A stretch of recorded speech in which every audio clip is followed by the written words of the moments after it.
and welcome to Wolf Farms. I'm Dawn, also known as Knittin' Wolf. And I'm James, also known as Wolf Photo. And this podcast is brought to you by Wolf Farms. You can find us on the internet at wolffarms.net. And this month we're starting for the month of April. For the month of May, we have a new scent of the month. So for this month, we're offering coconut lime verbena, 25% off everything that is scented in that fragrance. So you can try out a new scent for yourself, and I'm sure you guys will enjoy it. So. And if you're watching this on the last day of April, then you can get the fresh cut rose still for the last day. One day left, so. Yep. Oh, what do I hear? I hear Farmer Jim has come in to show you the babies. Yep. See how they're growing. Week 2 of babies. Hey, there we go. Oh, calm down. Which one? Oh, this one's for you. The noisy one's for you. I This get one's the noisy. Squidward. Here we go. Oh, calm down. Ew. Getting big, so. He's a little hyper. Woo!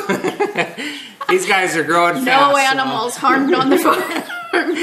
This is Stag, and he's grayer than Squidward. Yeah, on the neck this year, yeah. Mostly. Yeah, you can see on the back I'm trying to open my hand. he wants to fly away. They're 2 weeks now. Yeah, and they're feisty. This is the loud one. He's been yammering all night. Yeah. This is the good one. Yeah, he likes to snuggle. Except when he's being held. And there you go. So those are baby turkeys. They are Silver, so blue slate. blue slate. Turkeys. And Right. then, Here are the cuckoo morans. They're the chocolate egg layers. Which one was that? That one was... Oh, fudge. That is Hershey. So I got Hershey. This is Hershey. I'm going to show your pretty wings, huh? Say hi. These little guys Are running out of are 3 weeks old. They're a week older than the turkeys. yeah, you can see they're smaller than the turkeys, and the turkeys will continue to outgrow these little chickens. He's doing a trick. He's sitting. Yeah. Hey, Lauren. Say hi, We got them babies. trained at 3 weeks, so. So, here you go, Farmer Jim. I know that was a little... Oh. And go bring your mother a wet towel, too. Yeah, might have to that. So. Let's really pause it. We'll be right back. And we're back. Had to do the Wash the wash hands. the hands. I'm gonna sit through an hour with fudge. The joys of farming. Yep, that wasn't the fudge I was wanting from him.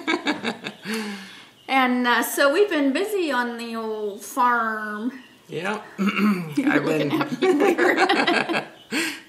Yeah, we've been busy in terms of getting new stuff up on our site, and I think there's been talk of our lip balms, and we finally come out with those. And over the last week or so, we've been putting up new ones, and by the time this podcast is up, we should have 8 different types on. I was just counting them. Yeah. So yeah, but we've slowly been putting them up a little bit at a time. So We have green apple. I don't know if any of that's even focusing. there we go. Green apple. We got mint. Yeah, focus. There we go. Tehachapi peach. There it goes. We're in slow motion this week. World's Best Coffee. I like this one. Yeah. That's Jimmy's favorite too. Yeah, see, these are there. Maybe it'll focus better if I'm... There we go. World's Best Coffee. All natural. It's just natural. There's no flavors, no coloring, no nothing. Yeah. And that's another thing. All of our products do not have colorings. Yeah. Because a lot of people are allergic to colorings and stuff, so. Yeah, this all started because of her allergies, skin allergies. We started making soap for personal, can't talk today, for personal reasons, because Dawn has really bad allergies. So we started making the soap, 4+ years ago, and started, just out of a need. And then, people started hearing, and so we started sharing that around. So that's kind of how this whole started. And so everything that we have on our store is geared towards those that have allergy, sensitivity. So, we don't put colorings in these. We try and go for as, the natural products, and none of the synthetic stuff.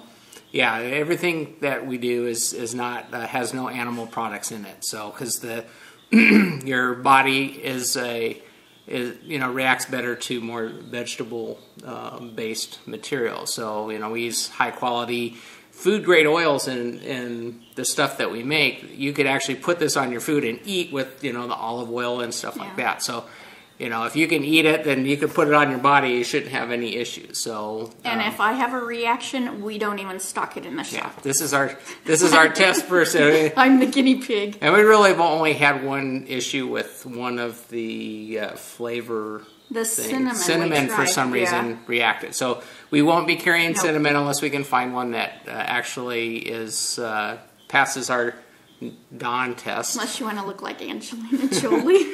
Yeah, so yeah, that's one of the reasons. The plumping lip balm. Yeah, so that's one of the reasons why we always test it out. We want to make sure that there's no issues, so that when you guys get it, those are good to go. I interrupted. Sorry. Yeah. Wild cherry.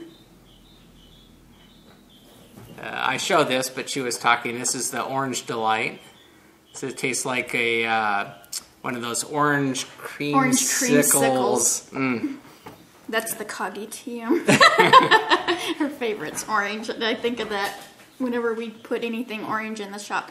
Then, of course, our watermelon. That was actually the first one we put up this week, and everybody's been excited about the watermelon stuff. And I was just putting more on in the bathroom, and my tube's almost gone. Yep. Well, I like the World's Best Coffee. That one's really good, and so does Jimmy, or Farmer Jim. Sorry, yeah. He likes that one as well. So we've been busy. I know we've talked about putting lip balms on, and we try and add new products as we have time to. And so this week was pretty busy trying to get everything set up for that. So and restocking the travelable candles and because last week we had the watermelon scented candles, and we put a couple up just to see how they did. Boom, they sold right away. And so we had to order some more supplies for that. And so we have watermelon candles more on hand. So if you guys missed out, then you should be able to get them now. So anyway, and we're going to be adding more bath salt scents too. Yeah, well, we're waiting on our packaging containers that we're putting in. So that probably won't be in till towards the end of this coming week, and then we can start listing up more scents to package. So because we ran out, because some of the other podcasters were talking about how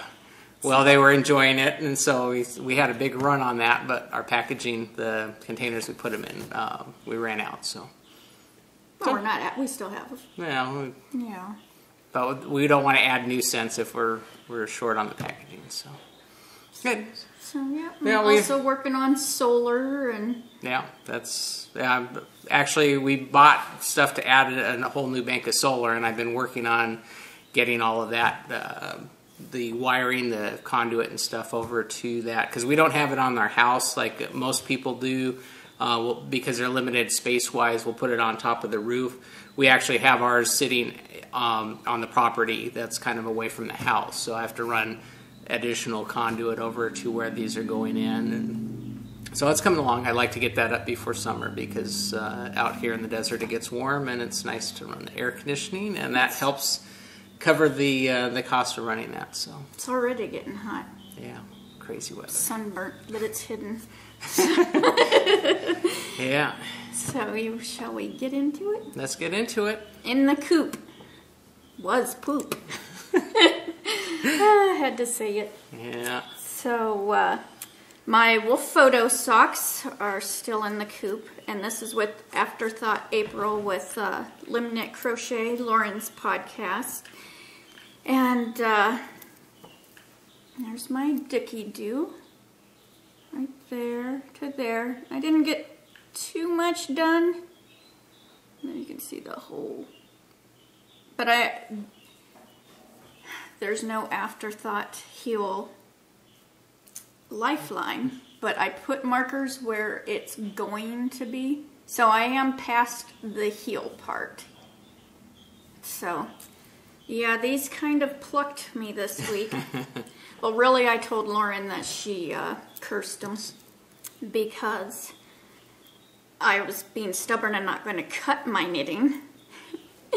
And every time I put in the lifeline, my yarn ended up being in the middle.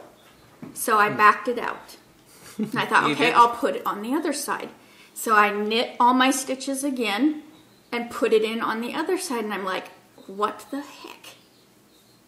Then it was on the wrong end. I still couldn't knit with my normal Wolf Farm yarn onto that lifeline where it was. You know, and I know one person told me, oh, just take it off onto a separate needle, and I thought, oh, poo, I'm just gonna put on my big girl panties, and when it gets to it, we're just gonna whack it. Cut into it. Yeah. Yeah, because I know you backed it out and tried. I backed it out 5 times trying to, you know, I even tried doing it with double points, thinking, okay, if I just have that one thing there, I can pick up and cheat. You just can't do 2 at a time? No. Lauren, shame on you. So, and that has my little knit cubby sock monkey. See, next time you just need to have both going on separate needles, and then you can work them separately, but still kind of work it like it's 2 at a time. Yeah, but I was watching her again, and I went and watched the YouTube videos on it, and it really doesn't look that hard. See, what's the worst that could happen if you cut it? I just get toe warmers. Well, that's not what I called what you were going to get. And this is the Desert Vista Dye Works. I'm drooling. Desert Vista Dye Works. Wolf Farm colorway on size 1 needles. 2.25. Because it makes a difference. Yeah. So we found out. Yeah, and my little Silver Sun sock monkey bag. Because it's got a match. Of course. And then I thought, oh, did we ever even hit the record button back on? Then I did this last night just so I'd show I had another project in the coop. The Pagona by Stephen West, and this is done on size 6 needles in my Redfish hand spun. So pretty. Yeah, and he's going to be at... He was already? At the La Knittery. Oh. Yeah. And he's going to be at Unwind Thursday. Yeah, I was going to say he's going to... I knew you'd mentioned that 5 he'll be out to here. 7. You know, local... Burbank area, you know. As local as we get with yarn stores out here. But yeah, he'll actually be in the LA area. So he's from Amsterdam. Sorry, the twang totally came out on that.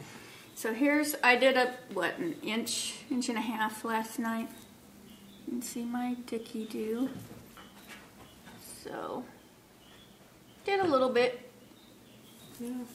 Because I start knitting on it and I don't want to stop. But I love how you can see there's like little striping. There's a big old one right there you really see. But when you're knitting, you can actually see the funky how the hand spun, you never is naturally, striping on you. Ooh, I just got to 1 row, or the next after you get the 6 inches, you got to put in a crap ton of stitch markers. There's like 8 stitch markers went on this row I just did. I'm like, gee, me cricket. Is that a reference for in the pattern when you get to that point? Mm-hmm. Yeah, doing it's making something? the V or... See. So Beginning knitter. Yep. I'm just learning. So, yeah, and I'm a bad teacher. Still haven't taught you to read. That's okay. Gotta crawl before I walk, right? So that's all in my coop. Well, in my coop is my washcloth, aka, what are we calling this? My loincloth. Yeah, your loincloth. I did some last minute knitting this morning because I couldn't come on here and not show that I was doing something. So this morning I was trying to work through and get a couple rows, and well, you did like 4 or 5 rows of knitting and 2 rows of purl? I did something like that. I did a couple rows of knitting, and then Don says, oh, well, you wanted me to teach you how to purl, so I got instructed on purling. So my loincloth my washcloth is coming along, like I said, slowly but surely, just trying out different techniques. So, or your hammer cozy. Yeah, my hammer cozy, which whatever, wherever this ends up, you guys will probably never know. So, but yeah, it's coming along. I felt the need to at least get a couple rows on. Like I said, we've been busy this week. Really busy, just trying to keep up with. I haven't had much knitting time. Yeah, it's been one of those weeks. So, but I'm sure you guys all have those occasionally where you just seem like it's a nonstop. Always something going on, and plus I'm wanting to knit everything. I'm like, because I see the patterns, because like Apothecary Yarns having a knit along, and case Sarah, she contacted me and told me, and I'm like, oh, I want to use my Apothecary yarn, and so then I start thinking, ooh, what pattern and stuff, with the yarn, and then like another crafty girl, she's having a knit along, and it's like, oh, I want to go use my Fuzzy Bear yarn, and it's like, and then our toy knit alongs coming up, and it's like, oh, must knit that, must knit the new basil, must knit the new squid. She's been going through the yarn stash going, okay, which one will this work for this chicken, and which one will work this? Okay, what do you think? I'm like, which one looks more chicken to you? But the eyes won't show up. I'm like, that's fine. The eyes are black. You're going to sew them in as black, and they'll show up. So it's like projects, See the gears turning in the head, and... because Retro Lemon, Jenna Krupar, she just came out with the George the squid. So I'm like, oh, yarn. I got perfect orange volmize for that. So much knitting. So I have that ready for that. And then, Rebecca Danger came out with the Basil the dinosaur. And I'm like, oh. Just need to learn how to knit with your toes. You can get two projects going at a time. I just told Sock Bunny that too. Yeah. Well, get cracking. I know. I've got big monkey toes, so. Yeah, that'll be an interesting trick if you could pull that one off. Yeah. Tutorial coming soon. That'll be a YouTube, what do they call those, viral videos, and, someone's knitting with their toes. Yeah. Talent. So, flown the coop. One of my flown the coops is a little mochi, but I cannot show it because it flew away this week. So, it will probably be being appeared on another podcast. No.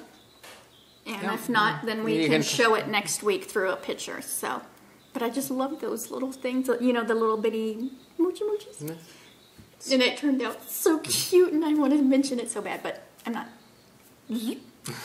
And I finished, which my ankle is killing me, because I did finish the Superwash BFL CJ Kopech Creations Dr. Jones.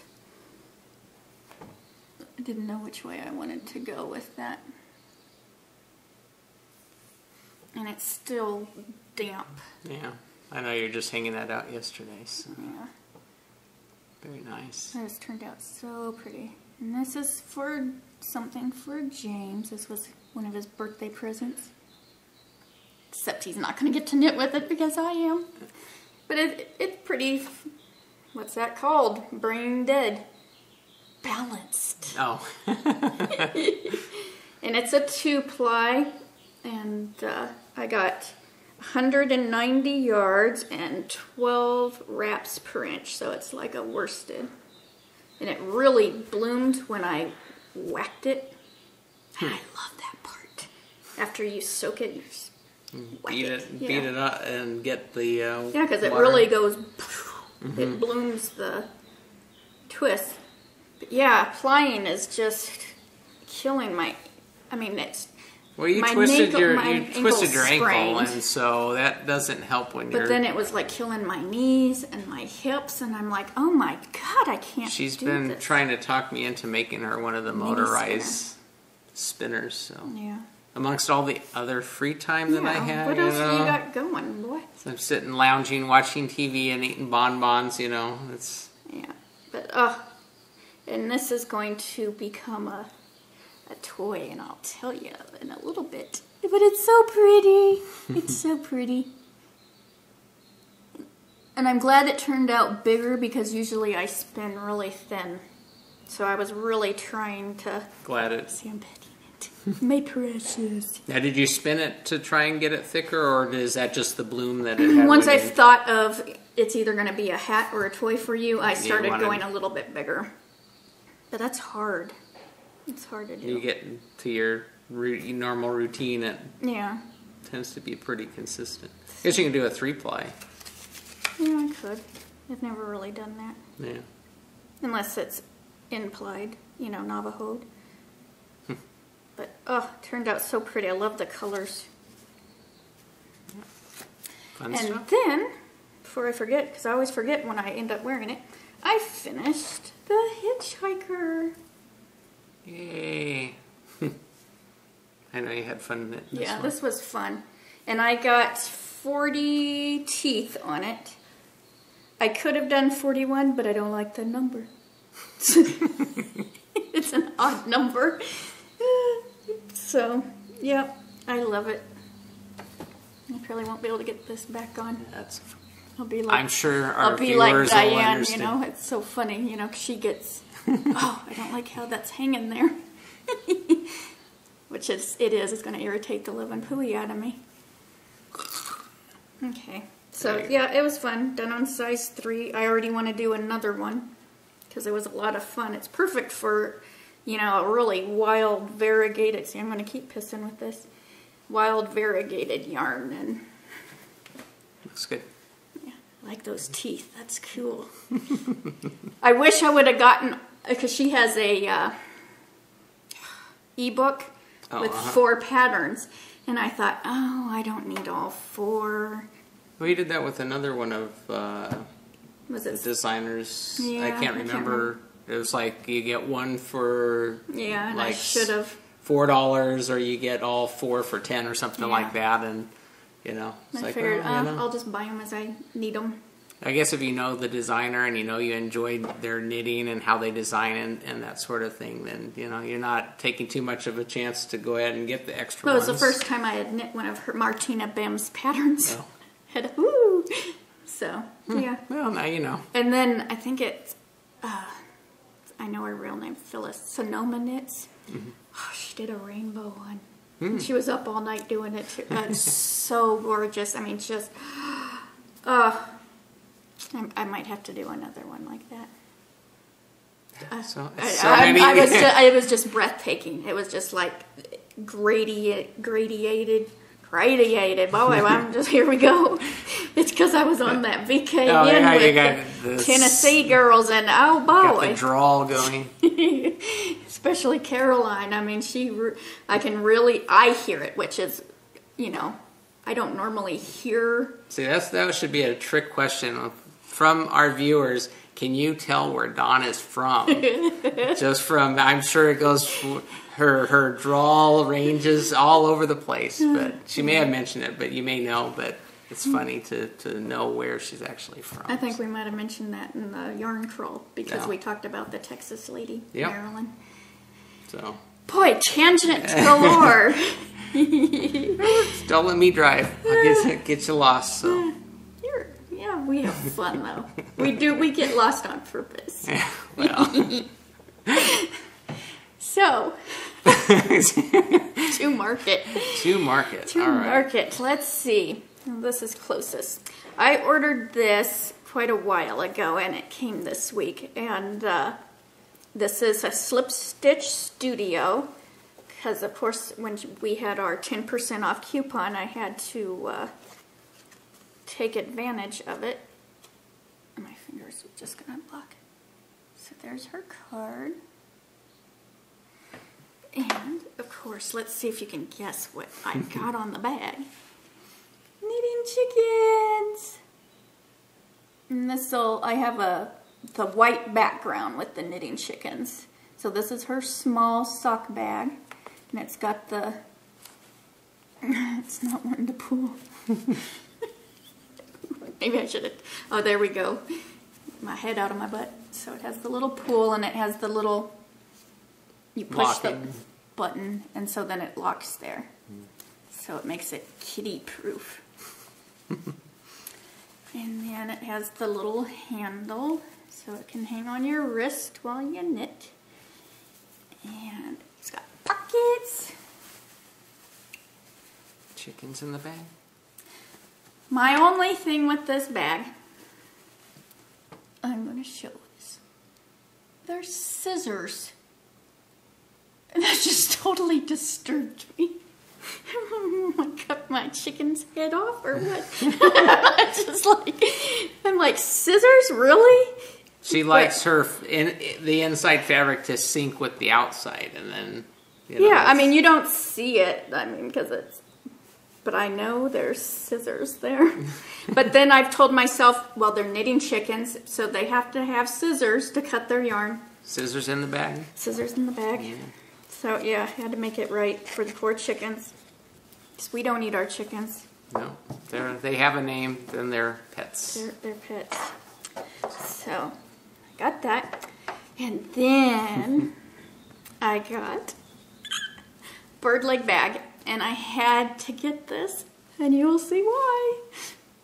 Oh my gosh, can you imagine? More chickens. Chickens! But, what two things that totally did it. I already loved the fabric, but then, check this out. Fried eggs. I mean, how flippin' cool is that? And then, it gets even better. Even better. Look at the little pool. You can see the little, it matches the chicken. And she had this wrapped so good. She even had this because it's like a little glass chicken. She had it all bubble wrapped and then it's got, well, of course it's zippered. So really kitty proof. And then, you know, you can hold it on your wrist so you can keep on knitting. Keep on knitting. Didn't she include a catch too? Oh, yeah, that's, I know. What's the name of that? It's a carabiner if you're... Thank you. Then you can attach the little carabiner and it matches too. And then she has other little treats, some soak and a little notepad. And that's bird leg. Did I say bird leg bags? You did at the beginning, but you can say it again. Yay. Did she have a card in there? Nah, she might have. Oh. I think she did. You don't have the card to show up. Oh, you can Bird show leg bags. Let's see. She's got a tag. That's not focusing. There we go. And oh my gosh, I just look at that inside fabric. I just love it. And there's so much room in here. It's big. It's like don't you have the gnome box bag too? That... Yeah, my Jessalou. Oh, yeah, I had to get it. Yeah. Kind of got a chicken thing going on. And then I got quite a bit, because some of this I'd already ordered. So like this was ordered back in February. All my stuff. From 3irishgirls.com. And this was the 20% of the proceeds went to the Share Foundation, which helps families and those who've lost a baby or child. And so it's on the Adorn sock. I know a lot of podcasters have already shown this. I just got it. And 80% merino, 20% nylon in the You Are My Sunshine colorway. And it's 430 yards. That's really showing true color too. Very nice. I like purple. the like that color combination. Yeah, because it's, you know, I know purple is actually a preemie. Oh. That's the color they use for preemies. Because when Jimmy was born, I had a heart, a purple amethyst heart with a teardrop. So purple is actually for preemies. But, you know, it has the skies, a little bit of the cloudy skies, you know, because it's not a happy time. But then the yellow, you know, is the hope and future. So, yeah, very pretty. So 3 Irish girls. This is the second year they've done this for the share. Cool. You have a project on mind for that one yet? No. No. It'll come. It'll be a shawl. I'm not putting that on my feet. You like your shawls. Then. How many years have I been You've wanting? been talking about this for a while, so. Dancing Dog Dye Works. It is the twist sock, 100% superwash merino, 400 yards in the Love My Gnomies. And it is so pretty. Now, is that the 7 color self-striping? No, it won't stripe. Oh. It just, very colorful though. Very. Isn't that pretty? That looks like your gnomes, your little gnome statues out in the back. Looks just like them. Which they're kind of faded. I know, I need to. I need new gnomes. But yeah, it's so pretty. And that, you can see, Love My Gnomies. Yeah, Jimmy actually goes, oh, that would be perfect for some toy. I can't remember. I go, no. It's going to go in a shadow box. And she sent me a blow pop. Yay! And she must know I love monkeys. Monkey card. So, yep. And the twist on this is amazing. Yeah, I'm starting to learn about twists. It smells good too. So yeah, I might have to get some more. We watched the update. Yeah. Yeah. There, they you went see up it? and they went down. Yeah. There's like. Yeah, and I can't think that quick. Yep. Because I got to be like, oh, what do I want to use for that? Yeah, you've attached to your project. Yeah, I you're can't trying to just shop buy. with a project in mind. So as you're trying to figure out what project other people are going buy, and it's. See, I should have grabbed the blue sparkle for Lauren. I thought for sure she'd be on it though. Yeah.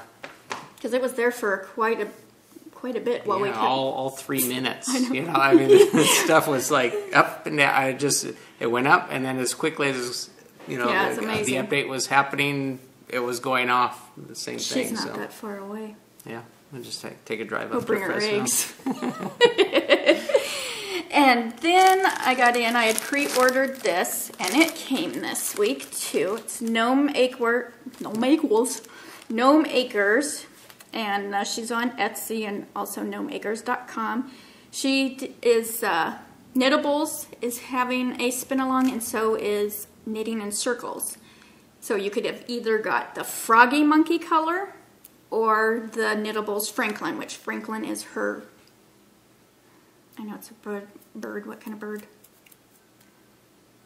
Cockatiel. Oh. Thank you. It was coming out dirty in my head. And I couldn't think of it nice.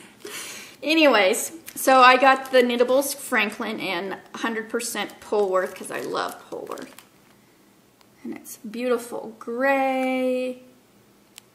It's not a gradient. What is that called? I don't know. My brain is not working today. You've even eaten lunch too already. That's sad. So white and gray and yellow and orange. It's all the cockatiel colors.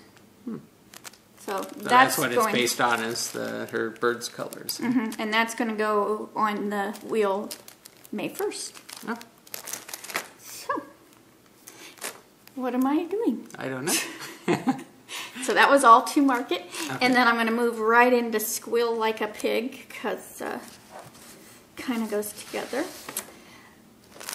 The other day, a package came and I'm like, what did I order? What did I order? And I forgot. Because I got, the 3 Irish Girl I ordered in February. Mm-hmm. But, I knew when I saw the package what it is. This, I'm like, Storied Yarns. I haven't been on Storied Yarns, I'm like, oh my gosh, what have I done? I'm really going old. StoriedYarns.etsy.com, and I opened it, and the dyer is Jessica Cook, and I'll show you her card. And on the back of the card, it said, a special gift for you from Lauren, Limb Knit Crochet. Totally hear my voice. And this is Hunger Games yarn. Imagine that. And it's the Rue colorway. And she said she had to get it because she saw the pink and she said it just said Dawn. And I love Rue. Rue's my favorite. It is so pretty. Look at that pink and beige and orange and really, I was surprised there wasn't any green because Rue is a little forest and plant girl. Oh my God, this is so pretty. It's 4 ounces of 100% BFL. And I almost immediately wanted to get this going on the wheel, but I knew I need to do the knittables and my ankle isn't doing that good but yeah, oh, so pretty. Very nice. It'll be interesting to see how that spins up. Yeah, I was totally, couldn't even text her and... Because I can't see when I'm crying. And I'm not going to on here. So then, was it yesterday or the day before? It was Friday. Friday, yeah. Then, Krista Keltner, Rain Bear on Ravelry, came out, and I've seen this before it even came out. In her projects. Mm-hmm. And I was like, oh, I cannot wait. That is a definite, I am knitting that. But then when it came out, I was gifted it by Daniela of the Caffeinated Knitting Podcast. And she's caffeinated Gert on Ravelry. And oh my gosh, you should have heard the squealing. It's this punky rooster. Isn't he the cutest? So you got to get some wild yarn to go along with that, something colorful. Yes, it's called Dr. Jones Rooster. Yes. Won't that be the perfect rooster? That's it. It looks this yarn looks just like one of our roosters out there. Mm-hmm. He's got the same coloring and he's he has black. So this is Punky Rooster, and he will be when that gets dry. I will definitely be, he loves strutting his stuff. So, oh, I just loved it. And I first thought, oh, definitely in a dancing dog dye work like what he's done in, but I'm like, no, that's it. So, but I thought it was funny. I've seen the Bee Gees album. I had to laugh. So cool. Are you excited? I was squealing. You had a good week? I had a good week. Mm. Yep. So. Okay, well. I'm done squealing. You're done? My throat's getting dry. It's probably because I ate a couple strawberries. Strawberries. Yeah, they taste good, but yeah, have a drink. It's getting kind of swollen. I'll get started on the Picking on the Farm segment. This week I thought I would cover histograms. I know that there's been some discussion on that on the Ravelry group, and I had mentioned over there that I would come on and kind of talk about that a bit. I think I've explained a little bit in the thread, but I'll repeat it here for those that may have missed that discussion. Basically, there's 2 types of histograms that we could be talking about. There's some of the more advanced cameras nowadays actually have where you can see a histogram of the scene as you're, getting ready to take a picture. I'm not covering those because those are on the more advanced cameras, and most of what the average person has nowadays doesn't provide that. So What I'm talking about is actually histograms once you've taken a picture, and how to look at those histograms to adjust your exposure to improve the quality of the end image. So basically, I use Photoshop to do my photo editing, and I wanted to provide you a tutorial. So I'll talk through it here, and I'll put up pictures as I'm explaining how to maybe correct your pictures and stuff, and explain what the histograms are and how to actually use it in an actual picture, what to keep an eye out for when you're doing it, and trying to give you the understanding of, you know, kind of what's going on. Because if you look at a histogram without any understanding of what you're looking at, it's going to do you no good. No, I have no idea what you're talking about. Well, that's why you stay tuned. But not only, I use Photoshop, and I'm very comfortable in Photoshop, but I know, you know, that's a paid program. You have to, it's kind of on the expensive side, but you know, it does what it does really well, and it's been kind of the industry standard for the photo industry. And so I've been using it for years. But there are free tools out there that you can use to make very similar adjustments. It's just slightly different. And one of them is Google has an application called Picapos.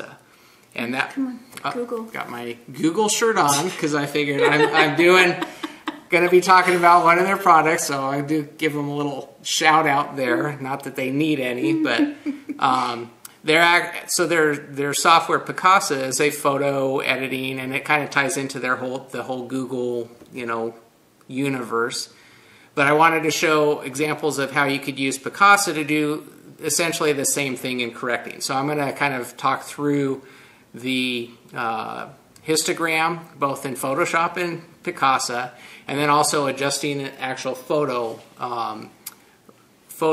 and how to kind of try and correct when your exposure is off. Because what I've seen in a lot of the pictures that have come up is that the exposure that the camera has set to when it was taken is off, and that inaccurate exposure actually skews color. And I can kind of get into that, you know, what actually happens with color when exposures are off. But I'll try and help you out with that. So first off, a histogram is essentially a graph from black to white. Okay, you have black on one side, white on the other, and this spans the, you know, all the range in between. A histogram is the count of the pixels, because we're talking digital here. The count of pixels for every particular tone. And so the more you have white pixels in there, you'll have a very high spike on your graph. The more dark ones, you'll have a high spike on the black side. But basically, you'll see a range on an average picture that has, you know, varying tones in it. You'll see kind of a dance up and down of these little, you know, spikes on this graph. Looking at that without knowing what it actually is telling you, it's a pretty picture into itself, right? You know, frame it on the wall. This kind of looks like an EKG. Yeah. But basically, the important thing to take from the histogram is it will point out when you actually have an exposure that's off. Because a histogram of a picture that's properly exposed, that has a wide range of darks and lights and mid-tones, well, actually, you'll have information from the far right to the far left, from lights to darks. When the histogram stops short, and you don't get all the way over to either the bright side or the dark side, usually it's a underexposed, you'll see pretty readily. There'll be a gap of, you have no information on where your highlight should be, and that is a sign of underexposure. And a couple episodes back, I talked about the camera trying to set exposure based on grays. You know, the gray is the middle of the road. The meters in the cameras are set to expose for that. So when you're taking a picture of something that's white, your camera will tend to underexpose it. And so you can see that from the histogram. And that's one of the things that the histogram can help you to do. That being said, if you have a scene that is a polar bear in a snowstorm, everything is white, and you don't have much dark or even mid-tones, you'll see a large spike on the highlight area, but not much in the dark. And if you take a picture of a blackbird and a coal mine, right? I want to see. Yeah. You're going to see everything kind of skewed to the left. So you have to look at histogram, understanding what the picture is of, and then you can kind of read into that. So those are extreme situations, you know, polar bear, coal mine, those kind of things. Those are extreme situations. The average photo that you'll be taking, keep that in mind. You know, you should see a good range. With the white background and your camera over adjusting for that, trying to even it out, you could actually underexpose by a couple stops in the camera, and you can actually correct for it with the software.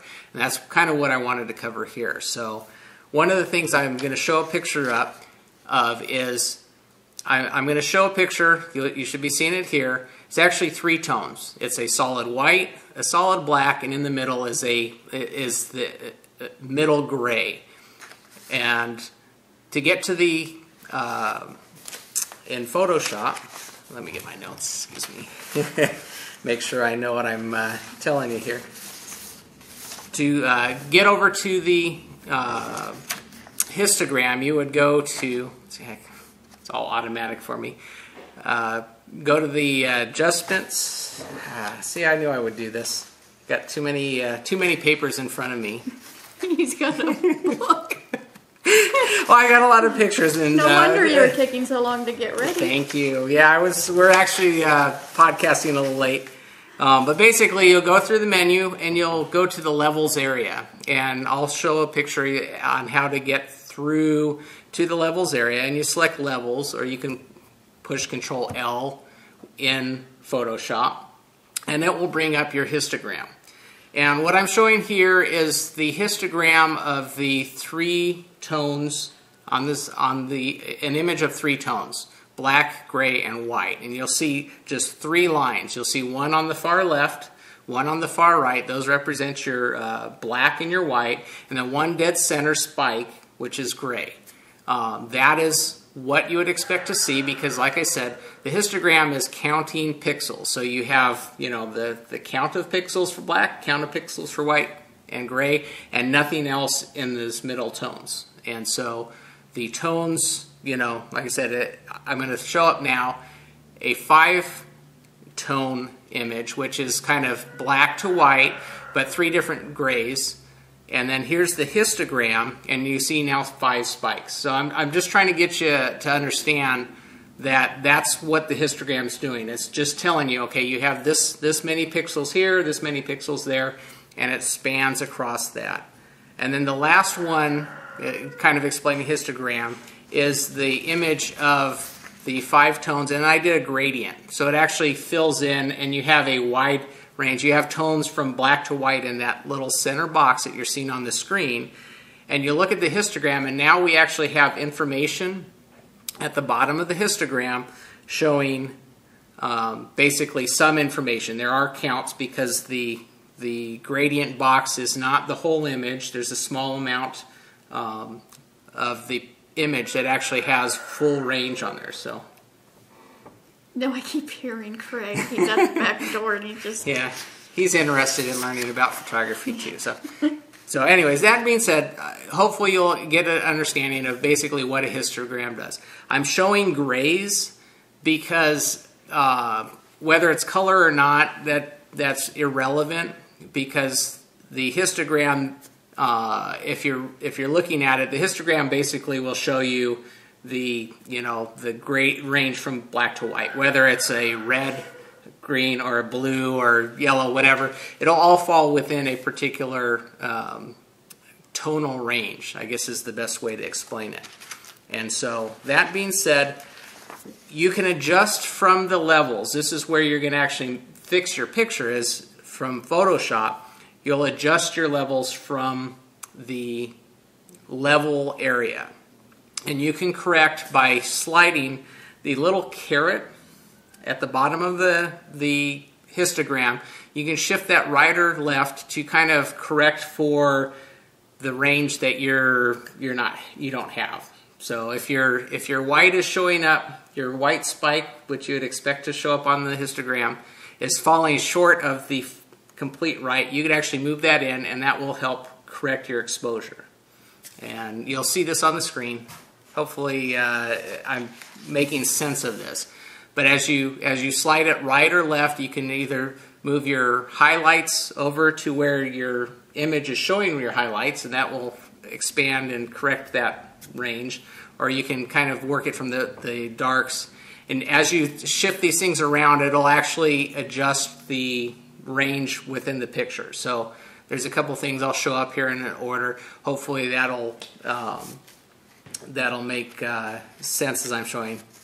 This is more of the theory, because really when it gets down to it, we want to talk about the picture. So what I did was I took a picture of some yarn.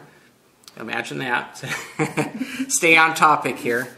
I put some pictures of some yarn with a white background. Just nothing fancy. I'm just trying to show kind of what we'll do to use these tools to correct the picture. And this is the first picture I'm going to show is actually a properly exposed image. And on the screen you'll see the histogram, and you'll see we have color across the range. From the far left, which is your black, to the far right, which is your white, you'll see actually information across that whole span. Looks like little mountains. Looks like little mountains, yeah. But basically, this is basically what a histogram of a properly exposed picture should look like. You'll have information across the whole thing. And so what I did was let me go. I'm going to actually show a picture now of that image in Picapos, and their format is a little different. In Photoshop, the level box, you can move it around, and I usually leave it to the bottom right so it stays out of the way of my information. In Picapos, they actually have a histogram that when you bring your image up, it's on the lower left-hand side, and it actually will show you the histogram with some color information as well on there. But that'll be down in your bottom right. And so looking at the properly exposed picture, left, sorry. Looking at the properly exposed picture in both the Photoshop, and you'll see that basically we have a full range of information. And the reason why I'm pointing this out is I took two pictures, one that was purposefully underexposed and one that was purposefully overexposed. Now, ideally, when you're taking a picture, it's best to get your exposure right on from the camera, because the problem is that you'll lose information. What happens is you'll start to lose information because it has to remove you can only be so white or so black in, when you get to the edge, you can only be so much white. White is, is the outer edge. So when you start to overexpose, your whites will the colors will start to become white, and then you lose the information about what that color really was. And it's just like the darks, when you're on the dark end, if you start to underexpose, the information about the color and detail that was there will just become black, and you lose the information on in the shadows and stuff. So proper exposure is very important so that you don't lose the information of the scene that you're taking a picture of. But that being said, sometimes it happens. So what you do, the picture I'm showing up now, this is actually an underexposed picture. This would be as if you were taking a picture with a white background and your camera corrected it to gray. As you can see, the white poster board that the yarn is sitting on is now gray. And you'll see in the histogram that everything, the spikes kind of stop 75% over. There you have this big gap between where your information stops on the histogram and your white, the extreme right, which is where your white should be. And so, correcting for this, we just shift for Photoshop, we just shift our little white marker in the histogram over to the edge of the information where white really should be.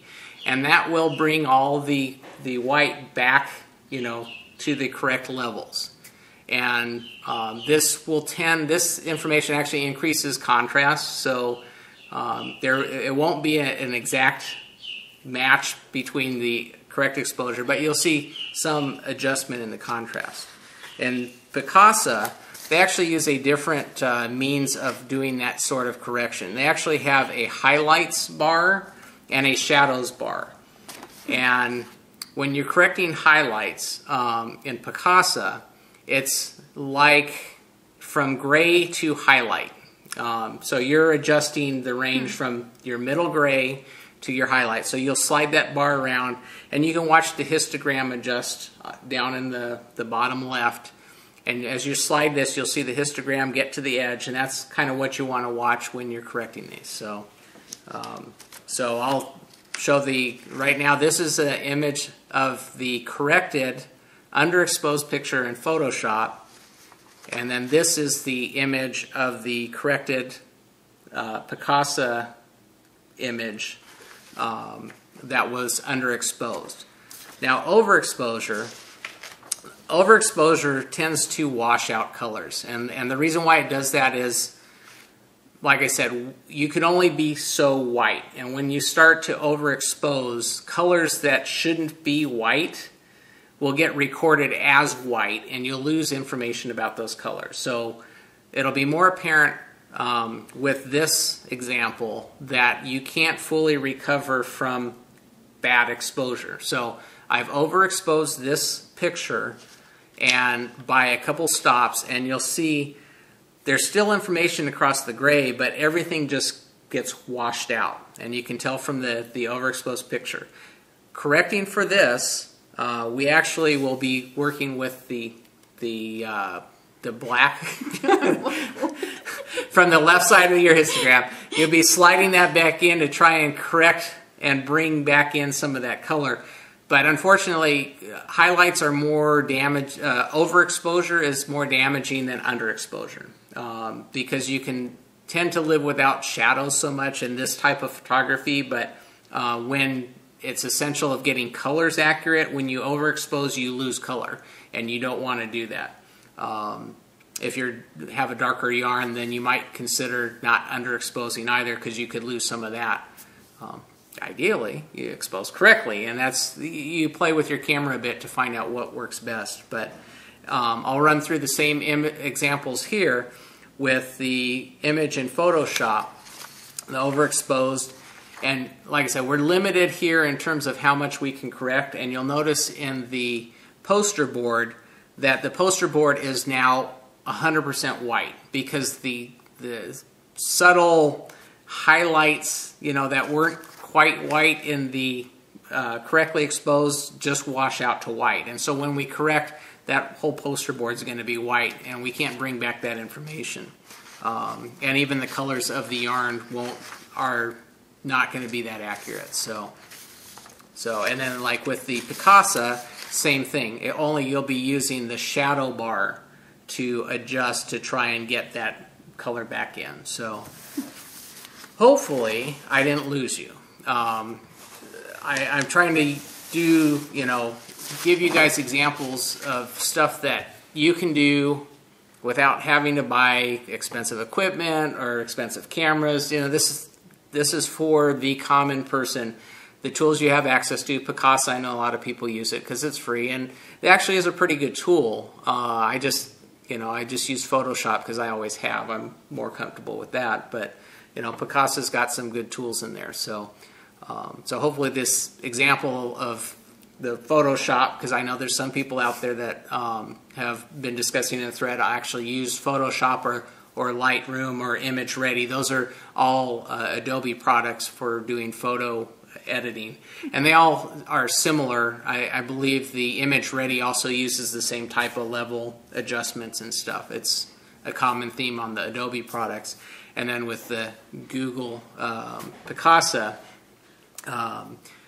free tool you can use to make some corrections as well. So But like I said, if you have an understanding of the histogram, then at least you'll be able to look at it and start to use that information to help adjust correctly the image, to correct for exposure errors.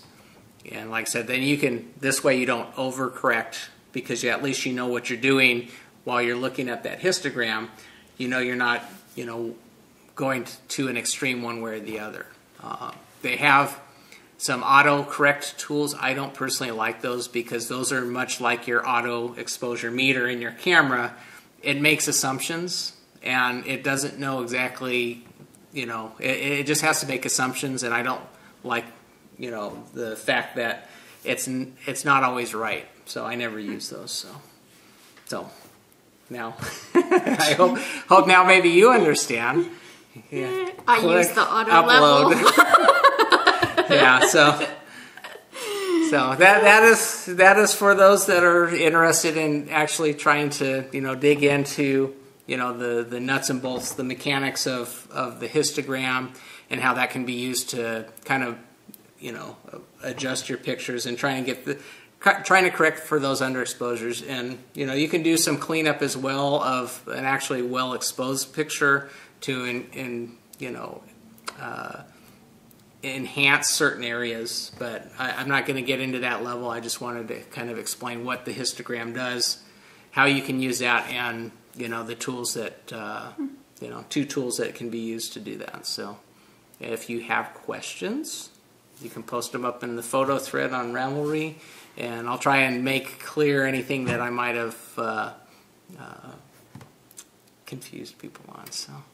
Okay, I'm going to, since we're going we got off on tangents earlier, and this is going a little longer. But we got prizes. I'm going to do that first, because I know that's what you guys are really wanting.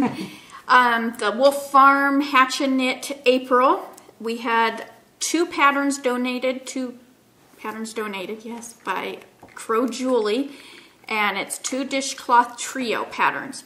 The first winner is number 171, which is Hot Pink Socks, Stephanie from Kentucky, and she did Socks on the Shore, really pretty socks.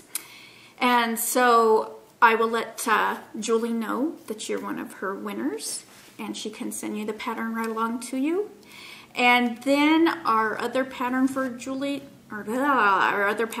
from Julie, here we go, is number 143, which is Kelly Jo Girl. And it's Kelly from Michigan, and she had a pretty blue hitchhiker, and was that number's picture. And then a gift certificate from Wolf Farms. Number 231 was the random number generator number, and that was Crow Julie.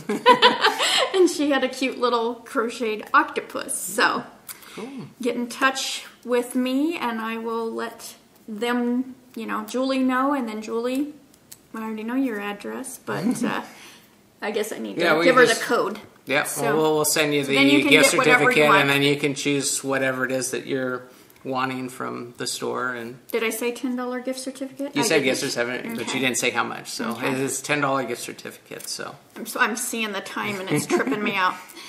Our spin along, Wolf Farm spin along April, which was super duper fun. The bag that Ginger from Absolute Wonder donated. I'll show you the bag and her card. She's on Etsy, and it was sitting right on the alpaca. So, and the random number generator for that was number 23, KS Power Knitter, and that's Janice from Kansas. And she had a beautiful merino alpaca hand-dyed silk blend that she had spun up, and so yay guys. And then the freckle face fiber that I am giving away for a prize. Ooh, you can just see it sliding. And that was number 25, which was Dawn's Knits, and that's Dawn from Tennessee. Oh, okay. And congratulations. That's a cherry, she did cherry blossom fiber, a 3-ply, which is still pretty gum.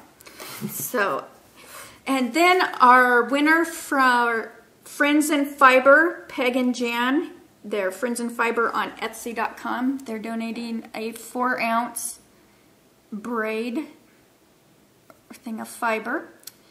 And the winner for that was number 44, which is Herbal Sheila. And Sheila is from Missouri. And she did 8 ounces of Mash'em. Wow. It's like, I mean, she did busy. a boatload. Yeah, so, yay, guys. Hey, that was so congratulations much fun. for everybody that participated. Thank you. You know, it's tons. we started getting things listed up like right away. Yeah. As soon as that was Episode open. went up. Things started getting listed, so congratulations to Yep. everyone that entered, and you know, and congratulations to everybody that won. So Yep. So, what the duck? May Play with Toys is coming up May 1st. You can start casting on your toys for May, and that's in I was gonna say in cahoots. I'm doing this with Limnit Crochet of the Limnit Crochet podcast, and it's knit along, crochet along. May 1st to May 31st, tag your projects with May Play 12 Cal, and there's info in the group. And before I forget, I'm not going to mention charities. I have a whole list. I had a whole What's Cooking section. We'll do that all next week. But I have to mention Knit Psycho, because I always mention Amanda. She had her first video podcast this week. oh, wow. So, yeah, it was really cool because I've listened to her forever, but to see her, and she's just cute as a button. Just love her to pieces, even more. So I got to see the cute face with the giggle too. So Knit Psycho's Amanda, go listen to her or go watch her. Go watch her too. So had to give her a shout out. She's my girl. Yeah. So thank you for that new iTunes review and buttons. The Wolf Farm button. Ask for one if you place an order. Yeah, for any paid order, ask for one in the comments as you're checking out, and we'll be happy to send you one along for free. So. And we've gotten so many PMs on Ravelry, and I just want a big heartfelt thank you. You know who you are. I don't want to say your names, and just it means a lot. Yeah, thank you. So I just wanted to give a big thank you. Yeah. So especially when it's a private message, I don't want to say names or but I mean it really touches us. For those that means a lot, and it keeps us going each week. And so if you're new to this podcast this week, welcome. We appreciate you coming by. We should probably do that at the beginning. I know, but we're backwards today. We apologize. And for those returning, thank you for coming back and watching, and hopefully we didn't. You're gonna say it. You're gonna say it. I told him I'm gonna smack you if you say it. If I'm boring. That's what my knitting's for. It's supposed to relax me. Okay. Okay. We're running late, so until next time. Let's get cracking. And hatch a knit. Bye, y'all.